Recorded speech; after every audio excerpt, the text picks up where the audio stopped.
माता भूमि पुत्रो हम पृथिव्याः, अर्थात धरती हमारी माता है और हम उनके पुत्र। माता और पुत्र के इस रिश्ते का पवित्र सेतु यानी प्राकृतिक कृषि। प्राकृतिक कृषि प्रक्रिया में धरती का अमृत, जीवामृत। आइए हम जानते हैं कि जीवामृत का निर्माण कैसे होता है। प्रयोगों से पता चला है कि 10 किलोग्राम गोबर के साथ गौमूत्र, गुड़ एवं 2 दले चीजों का आटा या बेसन आदि मिलाकर यदि उसका प्रयोग किया जाए तो चमत्कारिक परिणाम मिलते हैं, जिसका नाम रखा गया जीवामृत। जीवामृत निर्माण के लिए जरूरी सामग्री देखते हैं। 10 किलोग्राम देसी गाय का गोबर, 8 से 10 लीटर देसी गाय का मूत्र, 1.5 से 2 किलोग्राम गुड़, 1.5 से 2 किलोग्राम बेसन, 180 लीटर पानी, मुट्ठी भर पेड़ के नीचे की मिट्टी। आसानी से उपलब्ध इन सामग्री से जीवामृत बनाने की विधि भी इतनी सरल है कि कोई भी किसान इसे अपने आप बना सकता है। इन सामग्री में से गुड़, बेसन एवं गोबर को पानी या तो गौमूत्र का उपयोग करके ठीक से मसल कर लिक्विड जैसा बना लें। अब इन सामग्रियों को एक ड्रम में डालकर उसे लकड़ी के एक डंडे से घोलना है। ठीक से घोलने के बाद जीवामृत बनने के लिए 2 से 3 दिन तक छाया में रख देना है। प्रतिदिन सुबह और शाम घड़ी की सुई की दिशा में लकड़ी के डंडे से 2 मिनट तक इसे घोलना है और जीवामृत को बोरे से ढक देना है। यह जीवामृत जब सिंचाई के साथ खेत में डाला जाता है तो भूमि में जीवाणुओं की संख्या अविश्वसनीय बढ़ जाती है और भूमि के रासायनिक व जैविक गुणों में वृद्धि होती है। जीवामृत को महीने में 2 बार या 1 बार उपलब्धता के अनुसार 200 लीटर प्रति एकड़ के हिसाब से सिंचाई के पानी के साथ दीजिए। फलों के पेड़ों के पास दोपहर 12 बजे जो छाया पड़ती है, उस छाया के पास प्रति पेड़ 2 से 5 लीटर जीवामृत भूमि पर महीने में 1 बार या 2 बार गोलाकार में डालना है। इससे मिट्टी स्वस्थ बनती है और फसल भी उतनी ही बेहतर मिलती है। इससे किसान के मित्र माने जाने वाले केंचुओं की संख्या बढ़ती है। प्राकृतिक कृषि में गहरी जुताई की भी जरूरत नहीं होती है। इतना ही नहीं, प्राकृतिक कृषि भूमिगत जल को भी बढ़ाती है। इस प्रक्रिया से मुख्य फसलों के साथ सहयोगी फसलों को भी उगाया जा सकता है। घन जीवामृत जीवामृत का ही सूखा हुआ स्वरूप है, जिसे फसल बोने से पहले जमीन में मिलाया जाता है। धूप में सुखाए गए 200 किलोग्राम गोबर में ताजा बना 20 लीटर जीवामृत मिलाकर 2 दिन छाया में रखते हैं। इसे एक बार फिर धूप में सुखाकर तथा डंडे से पीसकर महीन बना दिया जाता है। यही घन जीवामृत है, जिसे 1 एकड़ के लिए प्रयोग कर सकते हैं। प्राकृतिक खेती का एक आवश्यक आदान बीजामृत है। बीजामृत जहां बीज को बीज जनित रोगों से बचाता है, वहीं इसकी अंकुरण क्षमता को अद्भुत रूप से बढ़ाता है। देसी गाय के 5 किलोग्राम गोबर, 5 लीटर गौमूत्र, 50 ग्राम बुझा हुआ चूना और थोड़ी सी मिट्टी को 20 लीटर पानी में मिलाकर बीजामृत बनता है। एक रात रखने के बाद इसमें 100 किलोग्राम बीज का संस्कार किया जाता है। इसके 1 दिन बाद संस्कारित बीज बुआई के लिए तैयार हो जाता है। आच्छादन प्राकृतिक खेती का एक महत्वपूर्ण नियम है।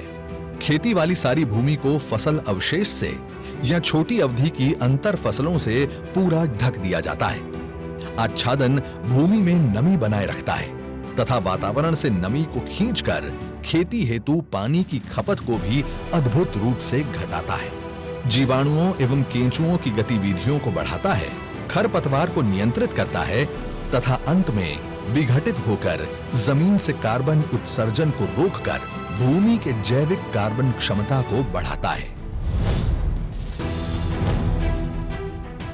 इस कृषि विधि में वापसा निर्माण भी एक महत्वपूर्ण प्रक्रिया है, जिसमें भूमि में हवा और नमी का बराबर संतुलन बनाया रखा जाता है।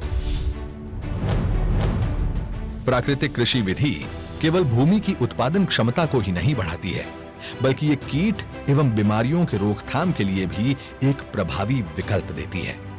फसलों पर कीट पतंगों की रोकथाम के लिए स्थानीय वनस्पति पर आधारित सस्ता तथा किसान के खेत में ही बनने वाला आदान है अग्नि अस्त्र। 5 किलोग्राम नीम या अन्य स्थानीय पौधा जिसे गाय नहीं खाती के पत्ते, 20 लीटर देसी गाय का मूत्र, 500 ग्राम तंबाकू पाउडर, 500 ग्राम हरी मिर्च तथा 50 ग्राम लहसुन के पेस्ट को मिलाकर धीमी आंच में उबालकर 48 घंटे के लिए रखा जाता है। सुबह शाम 2-2 मिनट के लिए घोलें। इस घोल को 6 लीटर प्रति 200 लीटर पानी में मिलाकर 1 एकड़ में छिड़काव करते हैं। नीमास्त्र, ब्रह्मास्त्र, दशपर्णी अर्क इत्यादि भी कीट पतंगों की रोकथाम के लिए उपयोग में लाए जाते हैं। इसी तरह खट्टी लस्सी, कंडी, सौठास्त्र इत्यादि प्रभावी रूप से विभिन्न बीमारियों के निवारण के लिए प्रयोग में लाए जाते हैं। प्राकृतिक कृषि से देश में नई ऊर्जा का संचार हो रहा है। हमारे पद्म पुरस्कार विजेता सुभाष जी करके हैं महाराष्ट्र के, उन्होंने जीरो बजट खेती का एक विचार विकसित किया है। ये वो प्राकृतिक खेती वाला विषय है। इससे हमारी धरती मां भी बचती है, हमारा पानी भी बचता है और फसल भी अच्छी और पहले से ज्यादा होती है। मेरा आप सभी किसान साथियों को, देश भर के किसान साथियों को आग्रह है, आप हमारी बात को समझेंगे, मुझे पक्का विश्वास है आप उसको अपने खेत में लागू करेंगे। आजादी के अमृत महोत्सव के इस शुभ अवसर पर वर्तमान खेती की दशा एवं दिशा हेतु माननीय प्रधानमंत्री जी का ये अति महत्वपूर्ण आह्वान है। देश के लाखों किसानों ने इस विधि को स्थापित कर दिया है। गुजरात प्रदेश का डांग जिला तो पूरा ही प्राकृतिक खेती जिला घोषित कर दिया गया है। देश के कई गांव आज इस ओर परिवर्तित हो रहे हैं, क्योंकि इससे किसानों के जीवन में उन्नति आ रही है। मेरा नाम सत्या है। मैं मेरे 150 पौधा हैं जिसमें मैं प्राकृतिक खेती की अब स्प्रे कर रही हूँ। अगर जहरीली स्प्रे हम दुकानों से खरीद के करते थे तो उससे हमारे खर्चा ज़्यादा आता था, पैसा भी ज़्यादा लगता था, और इसमें हमारे को खर्चा भी कम है और फल भी अच्छा बन रहा है, जिसके लिए हमें यूरिया डालने की कोई ज़रूरत नहीं है अभी इसमें। पहले सर अगर 5000 का खर्चा हमारा आता था स्प्रे का, तो अभी हमारा 500 का भी शायद खर्चा नहीं आया है। इसलिए मैंने अपने बगीचे से शुरू करा है, पर इस साल मैं सबको बता रही हूँ कि आगे के लिए आप ही जो मैंने किया है अपने बगीचे में, आप ये स्प्रे करके देखो। दिल खुश हो जाता है सर, जब अपनी फसल इस तरह से अच्छे से आए तो दिल भी खुश हो जाता है सर। जब से प्राकृतिक खेती करनी शुरू करी है तब से सबसे पहले तो हमारी जो भूमि उसमें एकदम मुलायम हो गई भूमि। कुलथ है, माश है, दालों में राजमा है, और सर्दियों में मैंने मसूर और जौ बिजाई करी थी, गेहूँ और चना भी बिजाई करा था सर्दी में। मिलेट्स हमारे पास कोदा और कावनी है। हाँ जी, एक अपने पास कुट्टू के आटे वाला है, स्थानीय भाषा में ओगड़ा बोलते हैं। एंटीऑक्सीडेंट सबसे ज़्यादा इसमें है। ये धान हमारे पास 2 वैरायटी का है, ये लाल वाला चावल है और ये आगे वाला जो है सफ़ेद चावल है। इसकी खासियत ये है कि ये बिना सिंचाई की होता है। ये सर जी, मेरा नाम फूल कुमार, गांव बैणी मातो, तहसील महम, जिला रोहतक। मैं प्राकृतिक खेती करता हूं। अभी हमने जब से ये प्राकृतिक खेती करी है तो इसमें हम आपको दिखाएंगे। इस खेत में हमने पंचक्षेत्रीय बाग लगाया है। इसमें सेब, किन्नू, आड़ू, आलू बुखारा, अंजीर, और ये बेड पे पूरे में हल्दी है और हल्दी के नीचे चना है। इससे हमारी केवल इंटरक्रॉप की जो इनकम है वो करीब 1 साल में 1.5 से 2.5 લાખ તક मतलब आ जाती। कोविड જેવી મહામારીની પરિસ્થિતિમાં લોકોને એ સમજ આવી કે જો આપણો ખોરાકમાં શુદ્ધિકરણ હશે તો જ આપણે બચી શકાશે। તો હવે એ લોકો સમજવા માંડ્યા છે, લોકો ઉપભોક્તા સમજવા માંડ્યા છે કે આપણે પ્રાકૃતિક ખોરાક ખાવો છે તો ત્યાં આપણે ભાવ પણ મળે છે। तो हमारा पैसा भी बचा और टाइम भी बच रहा है, और हमारी जो है खेती का, हमारी धरती माँ का स्वास्थ्य भी अच्छा हो रहा है, और उसके साथ साथ हमारा भी स्वास्थ्य अच्छा हो रहा है। यही तो है आत्मनिर्भर किसान, जो ला रहे हैं गांव-गांव में समृद्धि और बना रहे हैं आत्मनिर्भर भारत।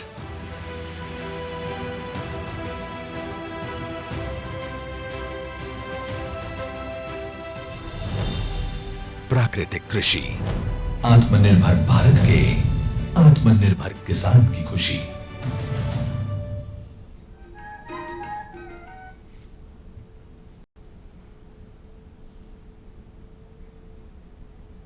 कृषि दर्शन के देखिए जम्मो संगवारी हो, राम राम जय जोहार।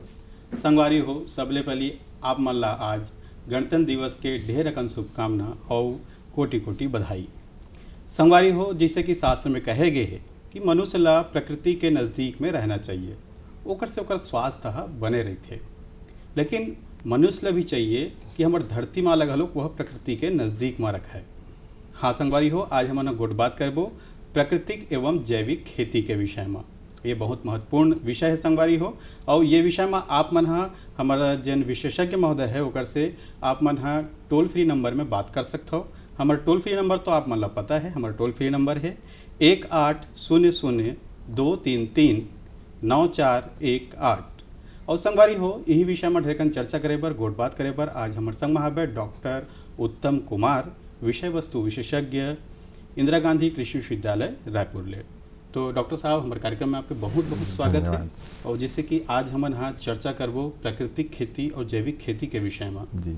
तो सबले पहले तो हम यही जानना चाहबो कि आज वर्तमान समय में प्राकृतिक और जैविक खेती के का आवश्यकता है। आपने बहुत ही अच्छा क्वेश्चन पूछा है कि वर्तमान में प्राकृतिक खेती की आवश्यकता की। जैसे कि अपन जानते हैं, पुराने समय की बात करें तो हमारे वे जो है दादा परदादा, ये लोग उस समय में जैविक खेती ही करते थे, मतलब गोबर की खाद का उपयोग करके ही और जो जैविक पदार्थों का उपयोग करके ही भोजन का फसलों का उत्पादन करते थे। परंतु समय के साथ साथ इन चीज़ों में परिवर्तन आए हैं। अब लोगों की, किसान भाई की मानसिकता ये रहती है कि हम ज़्यादा से ज़्यादा उत्पादन करें।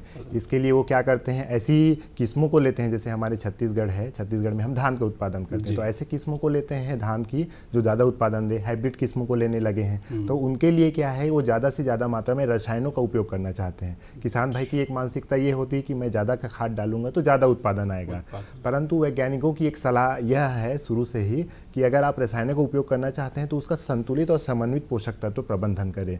हर एक फसल के लिए एक निश्चित मात्रा में पोषक तत्वों की सिफारिश की जाती है, परंतु किसान भाइयों को अक्सर इनका नॉलेज की कमी रहती है। तो उससे क्या होता है, दुष्परिणाम ये होता है, वो खाने की तरह है। जैसे कि भोजन हमारे लिए ज़रूरी है, परंतु भोजन को हम संतुलित मात्रा में नहीं खाएंगे तो वो हमारे लिए कभी कभी हानिकारक भी हो जाता है। तो ये रासायनिकों का उपयोग ज़रूरत से ज़्यादा मात्रा में लगातार करने की वजह से क्या हुआ है, इसके अलग अलग प्रभाव जो है मिट्टी के स्वास्थ्य पर, फसलों के ग्रोथ के ऊपर और फसलों के उत्पादन के ऊपर पड़ा है। सबसे महत्वपूर्ण पहला अगर अपन देखेंगे, जैसे कि रसायनों में सबसे ज़्यादा अपन उपयोग करते हैं यूरिया का। किसान भाई सबसे ज़्यादा यूरिया का उपयोग करता है। तो यूरिया का जब अपन धान के खेत में उपयोग करते हैं तो अभी जैसे प्रति एकड़ 1.5 से 2 बोरी यूरिया किसान भाई डालते हैं। तो यूरिया जब वो पानी में जाता है, धान का खेत 5 इंच तक पानी से भरा रहता है, पानी में जाता है, पानी में घुलता है तो ज़मीन में जाता है। तो ज़मीन में जाता है तो पानी में जब वो घुलता है तो पानी में घुलकर नाइट्रोजन जो होता है, यूरिया में नाइट्रोजन होता है, नत्रजन नाइट्रेट में बदलता है। नाइट्रेट में बदलता है तो वो नाइट्रेट जो होता है फिर वही पानी नीचे रिसाव होकर ज़मीन में जाता है, फिर बोर के माध्यम से हम उस पानी को पीते हैं। तो उससे एक आप लोगों ने सुना होगा ब्लू बेबी सिंड्रोम जो बच्चों में होता है, जब नाइट्रेट की मात्रा जो होती है ना 10 ml प्रति लीटर से अधिक हो जाती है, ब्लू बेबी सिंड्रोम ये बच्चों में होता है। तो इस प्रकार ये जो होता है हमारे स्वास्थ्य को डायरेक्टली प्रभावित कर रहे हैं, नत्रजन के रूप में देखें। और दूसरा जैसे कि यूरिया के बाद किसान भाई उपयोग करता है फास्फोरस, डीएपी का या सुपर फास्फेट का, राखड़ के नाम से जानते हैं। तो फास्फोरस का लगातार उपयोग करने से हमने ये पाया है कि मिट्टी में कड़ापन होते जा रहा है। मिट्टी, पहले की मिट्टी बहुत भुरभुरी होती थी, परंतु अब मिट्टी के बड़े बड़े ढेले निकलते हैं। मटासी मिट्टी में भी ढेले निकलते हैं, कन्हार में तो ढेले निकलते हैं, मटासी में भी ढेले। तो मिट्टी कड़ापन हो रहा है। कड़ापन क्यों हो रहा है? क्योंकि नत्रजन और फास्फोरस डालने से उसमें लाभदायक सूक्ष्मजीव जो हैं, बैक्टीरिया है, फफूंद है, ये सब उसमें की मात्रा में कमी आती जा रही है। इसके साथ साथ आप देखेंगे कि अब खेतों में जो है केचुआ नहीं देखने को मिलता है या बहुत कम देखने को मिलता है। ये रसायनों के प्रयोग से जो होता है, जो उसमें नाइट्रेट और फास्फोरस में फास्फेट होता है, मतलब ये केमिकल है जो उसके लिए अच्छा इन्वायरमेंट नहीं दे पा रहा है जो उनकी ग्रोथ कर सके, कार्बन नहीं दे पा रहा है जो ग्रोथ कर सके, इसलिए उनकी मात्रा कमी हो, जिससे मिट्टी का स्वास्थ्य कम हुआ। तब मिट्टी का स्वास्थ्य में डाउन हुआ है, इसलिए फसलों का जो होता है परफॉर्मेंस खराब हुआ है। दूसरा, रासायनिक खेती में फर्टिलाइजर से ज़्यादा हम लोग जो ये मानते हैं कि जब हम पेस्टिसाइड का उपयोग करते हैं, किसी भी प्रकार के पेस्टिसाइड और हर्बिसाइड, रसायनों के अतिरिक्त, जैसे मैंने नत्रजन के बारे में अच्छे से बताया और फास्फोरस के बारे में बताया, इसके अतिरिक्त हम 2 प्रकार के पेस्टिसाइड चीज़, एक हर्बिसाइड मतलब जो हम जो खरपतवार को मारने के लिए करते हैं, और दूसरा पेस्टिसाइड। जो हम किसी भी प्रकार के उसमें जो बीमारी लग गई या कीट लग गए उनको मारने के लिए करते हैं, फसलों की सुरक्षा के लिए। तो ये पेस्टिसाइड हम जब पौधों खेतों में डालते हैं तो फसल भी अवशोषित करता है। जब फसल अवशोषित करता है तो उसमें कई प्रकार के जो हैवी मेटल्स उसमें आ जाते हैं और उसकी हर एक की एक लिमिट होता है, परंतु लगातार हम डालते जा रहे हैं। थोड़ा सा भी कीट और बीमारी आ गई तो हम बहुत अधिक मात्रा में उनको डाल रहे हैं। डालने से क्या होता है कि पौधे अवशोषित कर रहे हैं और उन फसलों को हम खा रहे हैं, चाहे अनाज हो, फल हो, फूल हो, सब्जी हो, सभी चीज़ों को मनुष्य खा रहा है और हमारे जानवर भी खा रहे हैं। तो उससे क्या हो रहा है कि वो हमारा भी स्वास्थ्य डाउन हो रहा है। तो उसमें हानिकारक पोषक तत्व हमारे उन अनाज में आ गया, अनाज में क्रिटिकल लिमिट से ज़्यादा आ गया, अनाज में आया तो अनाज वो स्टैंडर्ड को फॉलो कम हो गया। तो उसके बाद उसमें हमारे हम उसको खाए तो हमारा, इसलिए हर एक व्यक्ति जो, इसलिए फसल भी स्वस्थ, मिट्टी भी स्वस्थ नहीं हो पा रही है, फसल भी स्वस्थ नहीं है, हमारा भी स्वास्थ्य नहीं है। और साथ साथ हमारे जो जानवर है, पहले के जानवर हिस्ट पुष्ट रहते थे, जैसे हमारे घर में गाय है 2 लीटर दूध देती थी, पर अभी वो आधा लीटर एक टाइम में दूध देती है। तो जानवर भी उससे प्रभावित हो। तो मिट्टी का स्वास्थ्य, पौधे का स्वास्थ्य, हमारा स्वास्थ्य और जानवर का स्वास्थ्य, तो कुल मिला के इकोसिस्टम सब प्रभावित हुआ है रासायनिक और पेस्टिसाइड के उपयोग से। इसी बात को देखकर प्राकृतिक खेती और जैविक खेती का कॉन्सेप्ट आया है। जैविक खेती में कहा जाता है कि रसायनों का उपयोग छोड़कर हमको क्या उपयोग करना है, रासायनिक खाद के यूरिया, डीएपी, पोटाश के लिए जो हम पोषक तत्व देते हैं उसके तुलना में पोषक तत्वों को हम जैविक स्रोत जैसे कि गोबर खाद, वर्मी खाद, फसल के अवशेष को खेतों में मिलाकर इस रूप में देना है। और प्राकृतिक खेती के कॉन्सेप्ट में कहा गया है कि मिट्टी जो है प्रचुर मात्रा में पोषक तत्व है। सॉइल एक रिजर्वायर ऑफ न्यूट्रिएंट है, अन्नपूर्णा है वो जी। सॉइल जो है, मिट्टी जो है अन्नपूर्णा है, उसमें सभी पोषक तत्व है, परंतु वो पोषक तत्व इस रूप में नहीं है कि पौधे अवशोषित कर सकें। इसलिए उसमें सबसे महत्वपूर्ण प्राकृतिक खेती में, जैसे जी वीडियो में दिखाया, जीवामृत का उपयोग। जीवामृत एक जो होता है माइक्रोबियल कल्चर है। वो क्या करता है, जब हम उसको खेतों में 2 से 3 बार डालते हैं तो सूक्ष्म जीवों की संख्या को धीरे धीरे बढ़ाता है। सूक्ष्म जीवों की संख्या को बढ़ाता है, सूक्ष्म जीव बढ़ते हैं तो धीरे धीरे उसमें वातावरण परिवर्तन होता है, केंचुओं की संख्या बढ़ती है। फिर वो जो सूक्ष्म जीव जो होते हैं, जो पोषक तत्व उसमें पड़े हुए हैं स्थिर रूप में, उसको जो होता है पौधों को अवशोषित कर सके ऐसे रूप में प्रदान करता है, जिससे मिट्टी से ही पौधे पर्याप्त पोषण ले सकते हैं। और केंचुआ, जैसे आप जानते हैं, केंचुआ जो होता है जो मिट्टी को खाएगा या फसल अवशेष को खाएगा तो अपने शरीर से जैसे 9 गुना अधिक % में नाइट्रोजन देता है, 11 गुना अधिक फास्फोरस देता है और 7 गुना अधिक पोटास देता है। तो मिट्टी में नाइट्रोजन, फास्फोरस, पोटास ऐसे ही केंचुआ बढ़ा देता है। लेकिन डॉक्टर साहब, हम जैविक खेती के विषय में तो काफी समय से सुना था, जाना था नोला जी जी, प्राकृतिक खेती एक नया विषय के रूप में जी, कहाँ अंतर है दोनों के बीच में?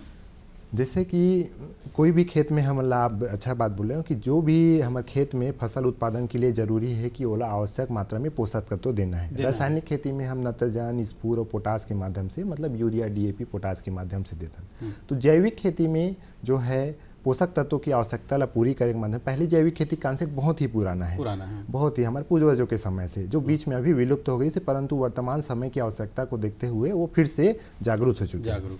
तो जैविक खेती में पोषक तत्वों की आवश्यकता को पूर्ण करने के लिए जैविक स्रोतों से हम मिट्टी में पोषक तत्व देते हैं ताकि फसल पोषक तत्वों को ग्रहण कर सके, जिसमें मुख्य रूप से गोबर की खाद है जो हमें आसानी से उपलब्ध होती है। गोबर खाद अपन बनाते हैं जिसे FYM के रूप में भी जानते हैं। दूसरा अभी जैसे है सरकार की गोधन न्याय योजना के माध्यम से वर्मी खाद। वर्मी खाद जो होता है गोबर खाद की तुलना में 2.5 से 3 गुना अधिक ज़्यादा पोषक तत्व प्रदान करता है। तो जैसे कि हम मान लो जाए 5 टन गोबर खाद डाल रहे हैं तो उसकी तुलना में हमें 1.5 से 2 टन वर्मी खाद डालने की आवश्यकता पड़ती है। और तीसरा है फसल अवशेष को अधिक से अधिक मात्रा में मिलाएं। तो मतलब जैविक खेती में हम पोषक तत्वों को बाहर से खेतों में प्रदान करते हैं, परंतु प्राकृतिक खेती का कॉन्सेप्ट 2016 में पद्मश्री सुभाष पालेकर जी ने दिया है, जिसको अलग अलग पिछले 5 सालों में पूरे भारत भर में इनका परीक्षण किया गया, किसानों के खेतों में भी, वैज्ञानिकों के द्वारा भी, रिसर्च सेंटर में भी किया गया। इसलिए आज प्रधानमंत्री भी इस चीज़ को जो है सपोर्ट कर रहे हैं प्राकृतिक खेती। इसमें कहा गया है कि जैसे मैंने अभी बताया, मिट्टी अन्नपूर्णा है, रिजर्वायर है, उसमें 56 भोग है, वो जो सभी प्रकार के पोषक तत्व हैं, उस पोषक तत्वों को बस हमको इस रूप में लाना है ताकि मिट्टी अवशोषित कर सके। तो उसमें हमको अलग से कोई भी पोषक तत्व प्रदान करने की आवश्यकता नहीं। यही जैविक और प्राकृतिक खेती में अंतर है कि कोई भी पोषक तत्व हम बाहर से प्रदान नहीं करना है। मिट्टी में जो पोषक तत्व है उसको इस रूप में जो होता है जीवामृत, घन जीवामृत डाल के इस रूप में लाना है कि पौधे अवशोषित कर सके। यही इन दोनों का प्रमुख अंतर है। तो प्राकृतिक खेती के विषय में जो जानकारी है जी, खबर की विषय नया है, तो ये हमारे किसान भाई मन ला अगर लेना है जानकारी अपन अपन क्षेत्र में, जी जी, वो कहाँ से माध्यम प्राप्त हो सकता है? सबसे महत्वपूर्ण माध्यम है जैसे कि आप सभी जानते हैं, रायपुर में कोई किसान है तो इंदिरा गांधी कृषि विश्वविद्यालय है। इंदिरा गांधी कृषि विश्वविद्यालय में जो है मृदा विज्ञान विभाग, सस्य विज्ञान विभाग के वैज्ञानिकों के माध्यम से आप बहुत अच्छी जानकारी प्राप्त कर सकते हैं। इसके साथ साथ जानकारी देने के लिए इंदिरा गांधी कृषि विश्वविद्यालय के माध्यम से हर एक जिला में कृषि विज्ञान केंद्र स्थापित है। जो हमारे 28 जिलों में से वर्तमान में 27 जिले में कृषि विज्ञान केंद्र है। अभी सूरजपुर में खुलना बाकी है, जो है अंबिकापुर से उनका कार्य चल रहा है। तो हर एक कृषि विज्ञान केंद्र में कृषि वैज्ञानिक रहते हैं। आप उन कृषि वैज्ञानिकों से जो है प्राकृतिक खेती के बारे में पूर्ण रूप से जानकारी प्राप्त कर सकते हैं। किसान और वैज्ञानिक आपको जो होता है कृषि विज्ञान केंद्र में पूरी जानकारी देंगे। इसके साथ साथ आपके खेतों में ट्रायल करके भी दिखाएंगे। आपकी जानकारी के रूप में मैं बताना चाहूँगा कि सरकार जो होता है हमारी जो है Akhil Bharatiya Indian council of agriculture research है, वो सभी कृषि विज्ञान केंद्रों में प्राकृतिक खेती के लिए एक रिसर्च प्रारंभ किया है, जो 6 अलग अलग ट्रीटमेंट लेके कि भाई हम जो रासायनिक खेती कर रहे हैं या फिर जैविक खेती कर रहे हैं और प्राकृतिक खेती कर रहे हैं, ऐसे 6 ट्रीटमेंट लेके एक्सपेरिमेंट कर रही हैं कि प्राकृतिक खेती कहाँ पे टिकेगी, सबसे बेस्ट कहाँ होगा। और जैसे हमारे रायपुर कृषि विज्ञान केंद्र में मैं ये प्रशिक्षण पिछले साल से ये प्रशिक्षण मेरे ही अंडर स्टार्ट हुआ है, जिसमें हमने धान की नगरी दुबराज में किया है। इस बार रबी की फसल में हम चना में ये प्रशिक्षण कर रहे हैं। तो दो सीजन निकलने के बाद पूरे जिले में हम जाके किसानों को प्रशिक्षण का कार्यक्रम प्रारंभ करेंगे। तो सबसे पहला जो है कृषि विश्वविद्यालय है, हर एक जिले के कृषि विज्ञान केंद्र हैं। और तीसरा जो होता है आपके जिले में जो कृषि विभाग है, कृषि विभाग में जो होते हैं हर एक, अब कृषि विभाग के अधिकारियों को भी प्रशिक्षण दिया गया है। कृषि विभाग के अधिकारी जिला स्तर पर असिस्टेंट डायरेक्टर होते हैं, तहसील स्तर पर सब डिविजनल ऑफिसर होते हैं और ग्रामीण स्तर पर जो ग्राम सेवक के रूप में जो रूरल एग्रीकल्चर एक्सटेंशन ऑफिसर, इनके माध्यम से प्राकृतिक खेती के बारे में किसान भाई पूर्ण रूप से जानकारी प्राप्त कर सकते हैं। जी, बहुत अच्छा बात बताया सर आप। एक संगे संग एक बात और जानना चाहबो कि जब हमारे किसान भाई या प्राकृतिक खेती या जैविक खेती करते जी, तो शुरुआत दौर से ओला कितना साल तक रेगुलर करना चाहिए कि का प्राकृतिक खेती और जैविक खेती कर ही तो ओला रसायन का उपयोग बिल्कुल भी नहीं करना है, कि करना चाहते तो कर सकते? देखिए, अगर दोनों को पहले अलग अलग रूप में लेते हैं, पहले जैविक खेती के रूप में देखें तो जैविक खेती में जो होता है मिनिमम कम से कम किसान भाई 3 से 4 साल तक जैविक खेती करें। जैविक खेती बहुत ही अच्छा है। मैंने इसके लिए एक एक्सपेरिमेंट करके, जैसे कि हमारे क्षेत्र के किसान मुख्य रूप से धान लगाते हैं, धान के रूप में मेरा स्वयं का अनुभव है पिछले 2 सालों से, मैं उसको आपको साझा करना चाहूँगा। जैविक खेती आप मिनिमम 3 से 4 साल तक करें। इसके मैं 2 ऑप्शन बताता हूँ। जो किसान भाई के पास पानी की मतलब सिंचाई की व्यवस्था है स्वयं के हाथ में, वो जो है मई के महीने में, मई के प्रथम सप्ताह में हरी खाद के रूप में ढेंचा या सनहेम्प लगाएं 20 किलो प्रति एकड़ के हिसाब से। उसके बाद जून के अंतिम सप्ताह में, क्योंकि जुलाई के प्रथम सप्ताह में धान की रोपाई होती है, जून के अंतिम सप्ताह में उसको जब हरी खाद की फसल ढेंचा या सनहेम्प जब फ्लावरिंग अवस्था में होता है, उसको खेतों में जुताई करके मिला दें। मिलाने के पश्चात आप जो होता है खेत को अच्छी तरह से मताई करके, पानी भर के मताई करें, मताई करके फिर अपने धान की रोपाई करें। ये हरी खाद जो होता है 50 से 60 किलो प्रति हेक्टेयर आपको नत्रजन दे देता है। इसके साथ साथ जो होता है तो और उसके साथ साथ हरी खाद को आपको डिकम्पोज करने के लिए वेस्ट डिकम्पोजर 20 रुपए का एक डिब्बा मिलता है, हर एक जगह मिल जाता है। वेस्ट डिकम्पोजर का उपयोग करें। वेस्ट डिकम्पोजर जो होता है जितने भी प्रकार के फसल अवशेष हैं, हरी खाद है, उसको तेजी से सड़ा देता है और मिट्टी में पोषक तत्वों की मात्रा को बढ़ाता है। तो ये हमारा स्वयं का अनुभव है कि जो जैविक खेती करते हैं शुरुआत के पहले साल में प्रभाव कम दिखेगा इसका, दूसरे साल प्रभाव जो होता है 70% तक दिखेगा और तीसरे साल 100% प्रभाव दिखेगा। मैं स्वयं का अनुभव बता रहा हूँ कि हम जो धान की फसल विभिन्न प्रकार की विभिन्न किस्में धान की ले रहे हैं जैविक खेती में, उसमें जो होता है प्रति एकड़ अभी वर्तमान में तीसरे साल में 16 से 18 क्विंटल प्रति एकड़ हमारा उत्पादन आ रहा है। पहले साल में ये 10 क्विंटल था, दूसरे साल में 12 से 13 क्विंटल आया, अभी 16 से 18 क्विंटल। तो नॉर्मल रासायनिक खेती में क्या होता है, रासायनिक खेती में 20 से 22 क्विंटल और कुछ किसान भाई 24 क्विंटल लेते हैं, परंतु उसकी लागत बढ़ जाती है। डीएपी 1250 रुपये मिलता है, तो लागत और पेस्टिसाइड और डीएपी और यूरिया से बढ़ जाती है। इसमें लागत नहीं बढ़ती, तो 16 से 18 क्विंटल में आने से कुल उत्पादन मतलब कुल आय आपकी जो होती है, नेट इनकम जो होती है रासायनिक खेती की तुलना में तीसरे से चौथे साल आपको अच्छी प्राप्त होती है जी। और प्राकृतिक खेती में ये है कि अगर एक बार किसान भाई उसकी थोड़ा सा जो है ट्रेनिंग ले ले तो प्राकृतिक खेती में लागत बिल्कुल भी कम है। जो जैविक खेती की, जैविक खेती में हम गोबर खाद और वर्मी खाद खरीदना पड़ेगा, प्राकृतिक खेती में हमको वो भी नहीं खरीदना है। बहुत कम मात्रा में गोबर से हमको जीवामृत, घन जीवामृत, बीजामृत बना लेना है। तो उसमें जो होता है पहले साल में इसका परिणाम जो होता है पहले साल में परिणाम थोड़ा कम दिखेगा, परंतु इसका परिणाम दूसरे साल में ही दिखना लग जाता है, क्योंकि बहुत तेज़ी से मिट्टी में जो होता है सूक्ष्म जीवों की संख्या में और केंचुओं की संख्या में वृद्धि पाई गई है। हमने जो देखा है कि 6 महीने में ही इसके परिणामों में अंतर आया है। मिट्टी में जो कड़ापन है वो कम होकर पहले की तुलना में लगभग 60 से 70% कड़ापन कम होकर भुरभुरापन आ गया है। तो प्राकृतिक खेती को एक बार जो उसमें जीवामृत, घन जीवामृत और बीजामृत सही तरीके से किसान भाई बनाना सीख लें और सही समय पे उसको डालना सीख लें तो बहुत ही मतलब दूसरे साल में इसका परिणाम बहुत अच्छा आएगा। तो जैविक खेती को 3 से 4 साल और प्राकृतिक खेती को मिनिमम 2 साल लगातार किसान भाई करने की सलाह हम देते हैं। जी डॉक्टर साहब, ये तो आप बहुत अच्छा बता हो कि हम जन माटी है तेला कैसे ढंग से सुधार सकते हैं। जी, अब अगर हम बात करते हैं कि जब फसल लगते मौसम के परिवर्तन अचानक से होते तो फसल में रोग राई की संख्या बढ़ जाते। शायद फोन आवत है। हेलो हेलो, हाँ कौन बोला था किसान भाई, कौन गांव ले बोला था? हेलो, जी हेलो, हाँ किसान भाई अपन नाम बताओ। मेरा नाम है एस मोहम्मद कासिम है मेरा नाम। जी हाँ हेलो। हाँ जी हेलो, बोलिए सर बोलिए। मैं बोलना चाहता हूँ ये वर्मी कंपोस्ट खाद आप सिखाना चाहते हैं एक फार्मर को, ये कैसे की जाती है? हेलो जी, एक बार फिर से बोलिएगा सर। वर्मी कंपोस्ट खाद की प्रिपरेशन जो है, इसका जो कंपोजिशन है ना, ये कैसे बनाई जाती है? कैसे बनाई जाती है? जी जी जी बिल्कुल बिल्कुल डॉक्टर साहब।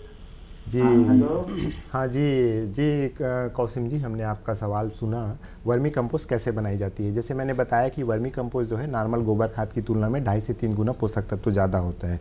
वर्मी कंपोस्ट बनाने के लिए मुख्य रूप से जो हमको आवश्यकता होती है, जैसे हम 10 फीट लंबा और 4 फीट चौड़ा का एक टैंक बना लें जो कि लगभग 2.5 से 3 फीट ऊंचा हो। इसको आप जो होते हैं एक पक्का टैंक भी बना सकते हैं अगर परमानेंट करना चाहें तो सीमेंट का, या फिर 10 फीट लंबा 4 फीट चौड़ा 2.5 से 3 फीट ऊंचा एक जो होता है इसका जो प्लास्टिक का बना हुआ टैंक आता है जो मार्केट में मिलता है 500 से 700 रुपये में, और ये जो है 3 से 4 साल तक टिकाऊ होता है।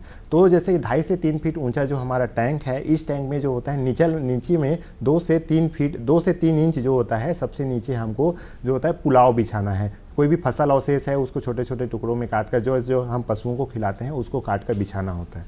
उसके बाद जो होती है गोबर है, गोबर का जो होता है 5 से 7 फीट ऊंचा गोबर की एक परत बिछाना है। तो ये जो गोबर है फ्रेश गोबर नहीं होना चाहिए। जैसे गोबर आया तो गोबर को हमको 15 से 20 दिन पुराना गोबर होना चाहिए, क्योंकि गोबर जो होता है बहुत ही गर्म होता है, तो उसमें मीथेन निकल जाए। मीथेन निकलने का ही मेन उद्देश्य है, मीथेन निकल जाए और उसके बाद उसको अपने को रखना होता है। फिर उसमें वर्मी उसमें 2 से 3 किलो वर्म्स डालें, फिर 5 से 7 जो फीट जो इंच जो है अपन वर्मी गोबर डालेंगे। सॉरी डॉक्टर साहब, समय के अभाव हवे। जी गोबर डाले, फिर पानी डाल के उसको रख दे, फिर बन जाएगा जी 45 से 50 दिन में बन जाएगा। बिल्कुल डॉक्टर साहब, बहुत सुगर जानकारी आप हमारे संगवारी भाई मन दे हो, एक बार आप बहुत बहुत धन्यवाद। जी संगवारी हो, आप मन भी सुने देखो कि कैसन ढंग के आप मन ला प्राकृतिक खेती करना है। समय के अभाव है संगवारी हो, दुहु विदा, राम राम, जय जोहार।